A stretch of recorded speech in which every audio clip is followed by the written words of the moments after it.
Lands Minister clashes with Chairman of PAC over e-levy. The Minister of Lands and Natural Resources, Samuel Abujanapur, clashed with Chairman of the Public Accounts Committee, PAC, of Parliament, James Kluchevigi over the electronic transaction levy, e-levy, during the committee's public hearing on Tuesday. The committee, on Monday, March 14, 2022, began sitting to consider the Auditor General's report on public accounts of ministries, departments, and other agencies, MDAs, for the 2018 financial year.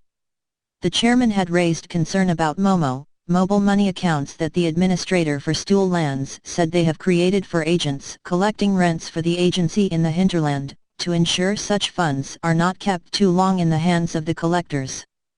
The chairman, however, expressed hope the MOMO arrangement would work and pointed to potential problems for the collectors if the e-levy is approved, because that will be a hindrance for the collectors in terms of who would be expected to absorb the levy.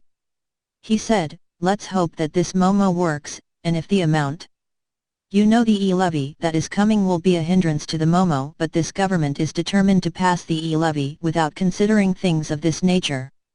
So madam, pray that the e-levy doesn't come so that your people can send the money to you through the MOMO," he added. The Minister of Lands, Abujanapur, interjected the chairman's statement and thanked him for admitting that the e-levy is truly coming. "I want to thank the Honourable for seeing the light, but the administrator has made the point that the rate is at 30 Ghana cedis. Mr. Chairman, as you know, President Nana Akufo-Addo is so sensitive to the poor and vulnerable, and through his numerous policies of free education and several others, which are to cushion the poor, that is why the levy does not affect any transfer below 100 Ghana cedis. President Akufo-Addo is so sensitive to the poor and his policies have always been pro-poor unlike.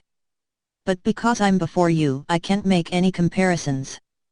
The chairman, however, pointed out to the minister that the money collected daily is more than 100 Ghana cedis, and so if they need to transfer in the event that the e-levy is approved, they will be affected. "Who pays that e-levy?" he quizzed.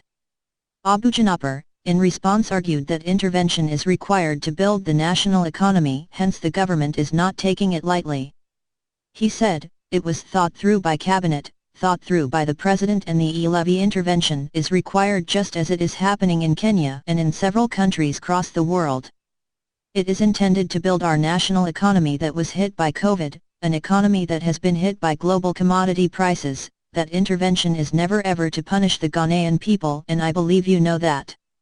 It is to reconstruct our national economy for the Ghanaian people so that we can provide them the amenities they ask for, roads and healthcare, and to build this economy and create jobs for the youth of this country," he added. The minister argued the contours and reach of the e-levy will not affect such small transactions and stressed the Ministry of Finance has taken the trouble to go across the 16 regions of the country to hold town hall meetings with the public, that this kinds of transfers will not be affected by the e-levy. Ghana, Accra.